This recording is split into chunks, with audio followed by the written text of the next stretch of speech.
Hi friends, welcome to my channel. இன்றைக்கி நம்ம இந்த வீடியோவில் என்ன பார்க்க போகிறோம் அப்படின்னா, குரூப் 4 சிலபஸில் அழகு 7 இலக்கியம், தமிழறிஞர்கள், தமிழ் தண்டுகள் இந்த டாபிக் முடித்தோம் அப்படின்னா மொத்தம் 15 கேள்விகள் இருக்கும். இந்த 15 கேள்விகளை நம்மளால் எடுக்க முடியும். ஓகேங்களா? ஸோ இந்த 15 கேள்விகளுக்கு முதல்ல என்ன கொடுத்துருக்காங்க அப்படின்னா, திருக்குறள் தொடர்பான செய்திகள் மொத்தம் 20 அதிகாரத்துலேருந்து கேட்போம் அப்படின்ற மாதிரி சொல்லியிருந்தாங்க. இந்த 20 அதிகாரத்தில் ஒழுக்கமுடைமை, பொறையுடைமை, ஊக்கமுடைமை இதுக்கான கிளாஸஸ் எல்லாமே நம்ம என்ன பண்ணியாச்சு, ஆல்ரெடி கொடுத்தாச்சு. இப்போ நம்ம என்ன பண்ண போகிறோம் அப்படின்னா, இந்த விருந்தோம்பல் அப்படின்னு சொல்லக்கூடிய இந்த தலைப்பை பற்றி தான் இந்த வீடியோவில் பார்க்க போகிறோம். ஓகேங்களா? ஒவ்வொரு வீடியோவில் ஒவ்வொரு டாப்பிக்காக போட்டு நம்ம என்ன பண்ண போகிறோம் அப்படின்னா, இந்த அழகு 7 அப்படின்றத வந்து கம்ப்ளீட் பண்ணலாம் அப்படின்னு சொல்லிட்டு. ஓகேங்களா? அதில் முதல்ல வந்து திருக்குறள் மட்டும் இந்த 20 அதிகாரத்தை கம்ப்ளீட் பண்ண போகிறோம். அதில் முதலோட தான் விருந்தோம்பல் அப்படின்றது. இந்த விருந்தோம்பல் அப்படின்ற டாப்பிக்கை வந்து நம்ம என்ன பண்ணலாம் அப்படின்னா, ஸ்கூல் புக்ஸை பொறுத்த வரைக்கும் நியூ புக்கெலாம் அங்கங்கே வந்து பிரித்து 2 குறள் 3 குறள் அந்த மாதிரி கொடுத்துருப்பாங்க. ஸோ நம்ம என்ன பண்ணியிருக்கோம் அப்படின்னா, மொத்தம் 10 குறளையும் சேர்த்து ஒரே புக்கில் இருக்க மாதிரி திருக்குறள் புக்கில் வந்து உங்களுக்கு ஃபோட்டோ எடுத்து அதை தான் இப்போ என்ன பண்ண போகிறோம், கிளாஸஸாக நடத்த போகிறோம். ஓகேங்களா? ஸோ இந்த இதை வந்து நோட் பண்ணி வச்சிட்டிங்க அப்படின்னா மொத்தம் இதோட 4 அதிகாரம் நம்ம கம்ப்ளீட் பண்ணியிருக்கோம். ஓகேங்களா? அன்புடையுமே ஏற்கனவே போட்டோம். மொத்தம் 5 அதிகாரங்கள். சரி, வாங்க பார்க்கலாம். ஓகே, இப்போ தலைப்பு என்ன அப்படின்னா விருந்தோம்பல். விருந்தோம்பல் அப்படின்றதுடைய பொருள் என்ன அப்படின்னா, விருந்தினரை உபசரித்தல். வரக்கூடிய விருந்தினரை எப்படியெல்லாம் உபசரிக்கலாம் அப்படின்னு சொல்லிட்டு திருவள்ளுவர் திருக்குறளை எக்ஸ்பிளைன் பண்ணியிருப்பாங்க. அதை பற்றி தான் பார்க்க போகிறோம். இருந்தோம்பி இல்வாழ்வதெல்லாம் விருந்தோம்பி வேளாண்மை செய்தற் பொருட்டு. அதாவது வீட்டிலே இருந்து பொருள்களை காப்பாற்றி இல்வாழ்விலே கூடி வாழ்வது விருந்தினரை உபசரித்து வாழ்வதற்கே ஆகும். ஒன்றுமே இல்லை, நம்ம வந்து இல்லற வாழ்வு நடத்துகிறோம் அப்படின்னு சொல்லுவோம் இல்லையா? ஸோ இல்லற வாழ்வு நடத்துறது எதுக்காக அப்படின்னு சொல்லி பார்த்தோம் அப்படின்னா, வரக்கூடிய விருந்தினர்களை உபசரிக்கிறதுக்காக தான் அப்படின்ற மாதிரி வந்து கொடுத்துருப்பாங்க. ஓகேங்களா? அதை இருந்தோம்பி இல்வாழ்வதெல்லாம், இல்வாழ்க்கை எல்லாமே எதுக்கு தான், விருந்தோம்பி வேளாண்மை செய்தல், அவங்களுக்காக உபசரித்து வாழ்கிறதுக்காக தான் அப்படின்ற மாதிரி கொடுத்துருப்பாங்க. 2வது குறள், விருந்து புறத்ததா தானுண்டல் சாவா மருந்தெனினும் வேண்டற்பாற்று அன்று. அதாவது விருந்தினரை வெளியே வந்து வீட்டுக்கு வெளியே அமைஞ்சிருக்காங்க அப்படின்னா அந்த இடத்துல உள்ளேருந்து நம்ம வந்து ஏதாவது சாப்பிட்றோம் அப்படின்னா அது அமுதமே இருந்தாலும் அது விரும்பத்தக்கது கிடையாது, அந்த மாதிரி பண்ணக்கூடாது, அது தவறு அப்படின்னு சொல்லி கொடுத்துருப்பாங்க. அதுதான் விருந்து புறத்ததா தானுண்டல். விருந்தினர்கள் புறத்ததான வெளியே, தானுண்டல் அவங்கள வெளியே உட்கார வச்சுட்டு தான் உண்டல் தானாக சாப்பிட்றது. சாவா மருந்தினும், சாவா மருந்துன்னா இந்த இடத்துல எதை சொல்கிறாங்க, அமிர்தத்தை. ஓகேங்களா? அமிர்தம் குடிச்சா சாக மாட்டாங்கன்னு சொல்கிறாங்க இல்லையா? அதுதான் சாவா மருந்தினும், சாக மாட்டாங்க. வேண்டல் பாற்று அன்று, அப்படி அந்த அமிர்தமே கிடைச்சாலும் அது வேண்டல் பாற்று அன்ற விரும்பத்தக்கது கிடையாது. ஓகேங்களா? 3வது குறள், வருவிருந்து வைகளும் ஓம்புவான் வாழ்க்கை பருவந்து பாழ்படுதல் இன்று. நாள்தோறும் வருகின்ற விருந்தினரை அன்போடு உபசரிப்பவன் வாழ்க்கையானது வறுமையால் துன்புற்று கெடுவது இல்லை அப்படின்னு சொல்லி கொடுத்துருப்பாங்க. அதாவது வருவிருந்து வைகளும் ஓம்புவான் வாழ்க்கை, அதாவது நாள்தோறும் வரக்கூடிய விருந்தினரை அன்போடு உபசரிக்கிறவன், அதான் ஓம்புவான் அப்படின்னா அன்போடு உபசரிக்கிறவன். ஓகேங்களா? வருவிருந்து வைகளும் ஓம்புவான் வாழ்க்கை பருவந்து பாழ்படுதல் அன்று. பருவந்துன இந்த இடத்துல என்னது, வறுமையை குறிக்கிறாங்க. வறுமையால் துன்பப்பட்டு அவங்க கெடுதல் அப்படின்றது, பாழ்படுதல்ன்றது என்னது, கெடுதலை குறிக்கும். அப்போ வறுமையால் அவங்க துன்பப்பட்டு கெடுவது இல்லை. அப்போ வந்து விருந்தினரை என்ன பண்ணணும், நம்ம அன்போடு உபசரிக்கணும் அப்படின்றது தான் இந்த இடத்துல கொடுத்துருப்பாங்க. ஓகேங்களா? அடுத்தது, அகனமர்ந்து செய்யால் உரையும் முகனமர்ந்து நல் விருந்து ஓம்புவான் இல்.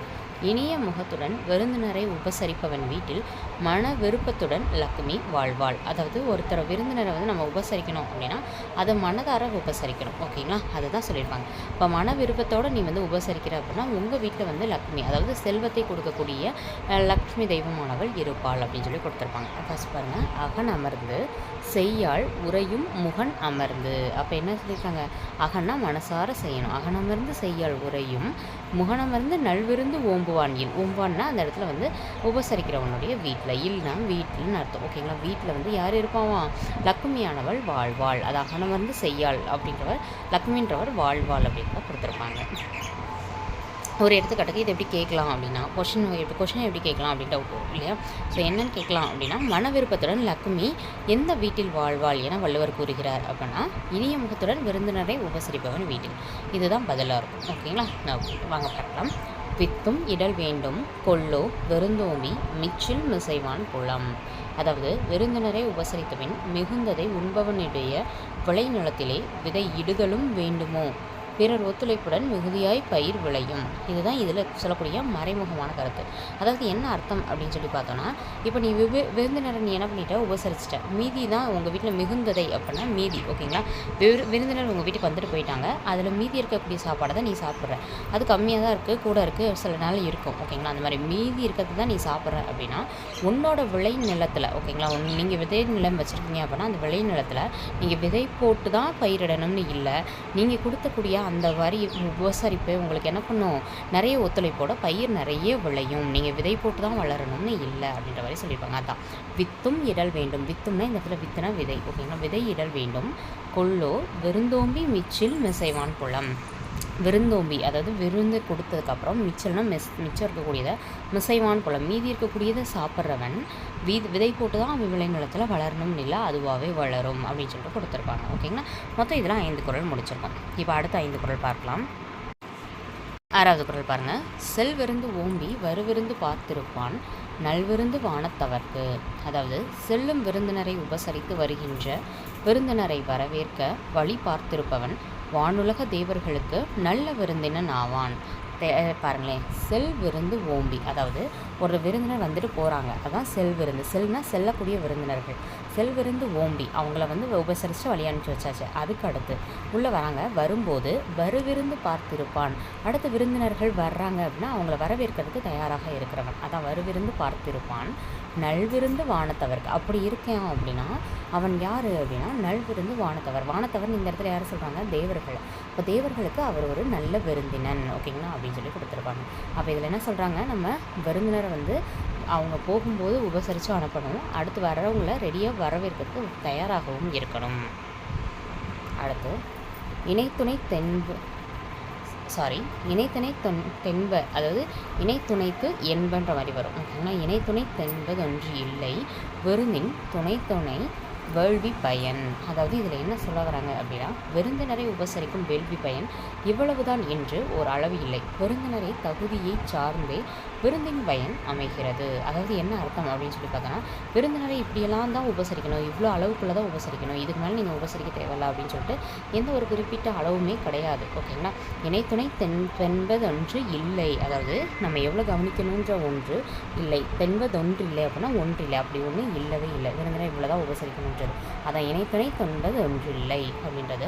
விருந்தின் துணை வேள்வி பயன், அதாவது விருந்தின் துணை யார், துணை இந்த இடத்துல யாரை குறிக்கிறது, விருந்தினராக வரக்கூடிய அவங்களுடைய தகுதி இருக்கு இல்லையா, ஸோ அவங்களோட தகுதியை பொறுத்து தான் அந்த விருந்தினுடைய பயன் அப்படின்றது, வேள்வி பயன் அப்படின்றது அமைகிறது அப்படின்றத கொடுத்துருப்பாங்க. ஓகேங்களா, நெக்ஸ்ட் பரிந்தோம்பி பற்றிற்றேம் என்பர் விருந்தோம்பி வேள்வி தலைப்படாதார். அதாவது என்ன அப்படின்னா, விருந்தினரை உபசரிக்கும் செயலில் ஈடுபடாதவரை பொருள்களை வருந்தி பாதுகாத்து அதை இழந்த பின் ஆதரவற்றோம் என வருந்துவர்.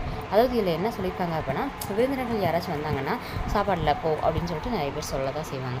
அந்த மாதிரி சொல்கிறாங்க இல்லையா, அந்த மாதிரி சொல்கிறவங்களுக்கு அவங்களுக்கு ஏன்னா அவங்களுக்கு வந்து விருந்தினரை உபசரிக்க தெரியலை, அந்த செயலில் ஈடுபடாதவங்க என்ன பண்ணுவாங்களாம், பொருட்களை சேர்த்து வச்சு லாஸ்ட்டில் இழந்து அதுக்கப்புறம் ஆதரவே இல்லை அப்படின்னு சொல்லி புலம்புவாங்களாம் அப்படின்றது. அதான் பரிந்தோம்பி பற்றிற்றேம் என்பர் விருந்தோம்பி வேள்வி தலைப்படாதார். விருந்தோம்பி அதனால் வரக்கூடிய அந்த அனுபவிக்காதவங்க, அந்த செயலில் ஈடுபடாதவங்க. ஓகேங்களா, வேள்வி தலைப்படாதவங்க, அதில் ஈடுபடாதவங்க பரிந்தோம்பி பற்றிற்றேம் என்பர். அதாவது பரிந்தோம்பி என்னது, வருந்தி பொருட்களாக வருந்தி பாதுகாத்து என்ன பண்ணுவாங்களா, பற்றிற்றேம், அதாவது நம்மள்கிட்ட இல்லைன்னு சொல்லி இழந்து அதுக்கப்புறம் கஷ்டப்படுவாங்களாம். ஓகேங்களா, அடுத்து உடைமையுள் இன்மை விருந்தோம்பல் ஓம்ப மடைமை மடவார்க்கன் உண்டு.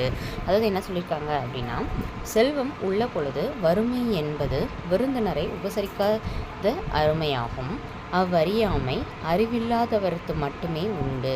அதாவது ஒரு இடத்துல நம்மள்கிட்ட செல்வம் இருக்கு போதுமான அளவுக்கு, அந்த நேரத்தில் ஓகேங்களா, செல்வம் உள்ள பொழுதே வறுமை என்பது விருந்தினரை உபசரிக்காத அறியாமை. இது வேறு எதுவும் இல்லை, என்கிட்ட நிறைய செல்வம் இருக்குது, என்னால் வர்றவங்களுக்கு உணவளிக்க முடியும் அப்படின்ற சூழ்நிலை இருந்தும் நம்ம உணவளிக்காமல் இருக்கோம் அப்படின்னா அது யார், அறிவில்லாதவங்க பண்ணக்கூடிய செயலாம். ஓகேங்களா, என்கிட்ட செல்வம் இருந்து என்னால் விருந்தினருக்கு உபசரிக்க முடியலை அப்படின்னா அது அறிவில்லாதவங்க செய்யக்கூடிய செயல். செயல் தான் அப்படின்னு சொல்லியிருப்பாங்க. அதான் உடைமையுள் இன்மை விருந்தோம்பல். உடைமைனா என்கிட்ட இருக்குது, ஓகேங்களா, இருந்தும் இன்மை விருந்தோம்பல். இன்மை அப்படின்னா இல்லை, நான் என்கிட்ட இல்லைன்னு சொல்லி உபசரிக்காமல் இருக்கேன். விருந்தோம்பல் பண்ணாமல் இருக்கேன்னா ஓம்பா மடைமை மடவார்க்கன் உண்டு. அதாவது அது அறிவில்லை. மடைமை அப்படின்றது இந்த இடத்துல என்னது குறிக்குது, அதாவது மடவார் அப்படின்றது இந்த இடத்துல மடைமை மடவார்க்கன் உண்டு. அதாவது அறியாமை, அந்த மடைமைன்றது அறியாமையை குறிக்கிறது. அந்த அறியாமை யார் பண்ணுவாங்களாம், மடவார், அறிவில்லாதவங்க தான் பண்ணுவாங்களாம், ஓகேங்களா. அடுத்தது மோப்பக்குழையும் அனிச்சம் முகந்திரிந்து நோக்கக்குழையும் விருந்து. அதாவது அனிச்சப்பூ அப்படின்றது லைட்டை நம்ம மோந்து பார்த்தாலே வாடிக்கிறோம், ஓகேங்களா. அது மாதிரி தான் விருந்தினரை கூப்பிட்டு உட்கார வச்சு நம்ம வந்து உணவு சரியாக பரிமாறலை அப்படின்ட்டுனா அவங்களுடைய முகம் என்ன ஆகிடுமா, வாடிடுமா. அதான் மோப்பக்குழையும் அனிச்சம். மோந்து பார்த்தோம் அப்படின்னா குழையும் அப்படின்னா வாடிவிடும். எது, அனிச்சம். அனிச்சம்னா அனிச்சமலை. முகம் திரிந்து நோக்கக்குழையும் விருந்து. அதாவது முகம் மாறி நம்ம லைட்டை உட்காந்துருந்தோம் அப்படின்னாலே விருந்து என்ன பண்ணிடுமா, குழையும். அதாவது விருந்துடைய நோக்கம் அப்படின்றதே வந்து வாடிடும், ஓகேங்களா. அதுதான் மொத்தம் வந்து இதில் விருந்தோம்பல் பற்றி மொத்தம் 10 குறள் பார்த்துருக்கோம், ஓகேங்களா.